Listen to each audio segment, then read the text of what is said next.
Parece que o primeiro ponto para a gente justificar a importância das pesquisas em zoológicos é pensar no seu papel social. Os zoológicos, eles são instituições que chamaram para si a importância da conservação ambiental. Eu acho que o primeiro ponto, né, se essa instituição se autodenomina como um local propício para a conservação, é importante a gente entender se ela está cumprindo esse papel social. Então, muitas pesquisas na área buscam compreender se esse papel social ele está sendo cumprido. Também a gente não pode esquecer que nem todos os atores sociais compreendem que essas instituições possuem esse caráter conservacionista. Existem atores sociais, grupos, movimentos sociais que vão entender que essas instituições elas têm um papel polêmico. Então, pensando nesses dois pontos, né, tanto avaliar se os zoológicos estão cumprindo seu papel de instituição voltada para a conservação, quanto entender as críticas que são feitas a esses espaços, essas pesquisas podem nos ajudar a sair dessas tensões e conflitos e pensar que essas contradições elas são potenciais transformadores. Uma outra importância da pesquisa em zoológicos é que o conhecimento construído ele não é restrito aos zoos. É o que a gente produz de pesquisa em zoológicos, esses resultados, essas conclusões e mesmo as metodologias desenvolvidas podem ser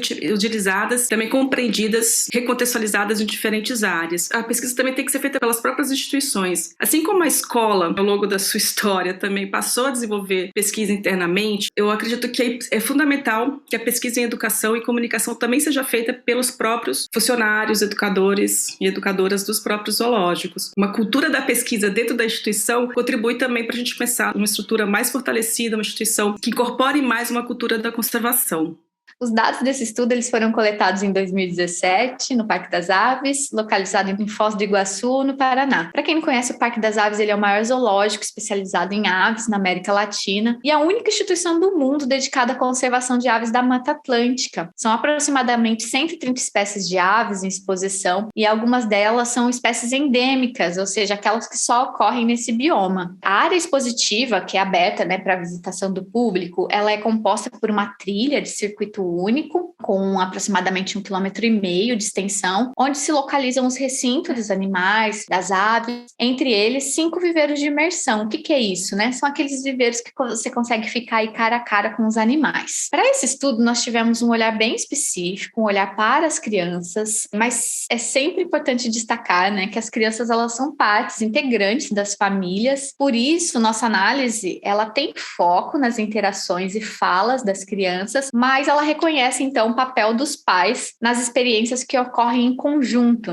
criança, família. Como objetivo, nós tivemos, então, discutir qual é o papel que as crianças desempenham nas interações durante as visitas a um zoológico e como elas apoiam as experiências de aprendizagem em seu contexto familiar. Para esse estudo, participaram 13 crianças com seus respectivos pais, os adultos que acompanhavam, totalizando aí 27 sujeitos em 7 grupos familiares. Essas visitas foram gravadas utilizando o equipamento de áudio e vídeo. Nesse estudo foi o Zoom, que era disposto então num cordão pendurado no pescoço para a gravação então das interações e das conversas e um trecho pré-determinado pelos pesquisadores. Os dados da visita foram todos codificados e analisados por meio de um software, que é o Deduze, e utilizando um protocolo de análise que foi desenvolvido pelo nosso grupo de pesquisa e que investiga as relações entre os 3 atores fundamentais dessa experiência museal, que são os visitantes, a exposição e os mediadores. E o que nossos resultados mostram? Em relação à interação, os nossos resultados trazem evidências que as crianças foram protagonistas engajando suas famílias na visita. Então, elas fizeram o direcionamento do grupo para a definição de trajeto, elas também direcionaram o olhar do grupo para a exposição, porque elas compartilham, então, uma atenção com seus pais e direcionam o olhar para o que chama a atenção delas. Isso favorece as conversas. Além disso, as crianças já alfabetizadas, as que tinham domínio da leitura, elas tiveram iniciativa de ler as placas, o que proporcionou às famílias a aproximação de uma linguagem e um vocabulário científico. Importante destacar que essa leitura ela foi realizada de forma espontânea. As crianças elas leram sem a solicitação dos pais. Em relação às conversas, que foi a outra dimensão investigada, nós podemos destacar que as perguntas das crianças foram uma estratégia que favoreceu a interação familiar, principalmente para o estabelecimento de conversas sobre ciências. Nossos dados fornecem ainda evidências de que as crianças, em determinadas situações, elas exerceram um posicionamento crítico frente às questões de conservação. Isso é bem interessante porque em alguns episódios elas questionam, por exemplo, o conceito de aves livres propostos pelos adultos ou pelo parque. Por exemplo, tem um episódio que o adulto está falando em tom de protesto sobre o comportamento de pessoas que criam passarinhos em gaiolas domésticas. E esse adulto defende que, como eles estão expostos no Parque das Aves, em viveiros grandes e bem cuidados, dá essa sensação de liberdade, né, para esses animais. E a criança intervém. Mas eles não estão totalmente livres, eles não são livres. Daí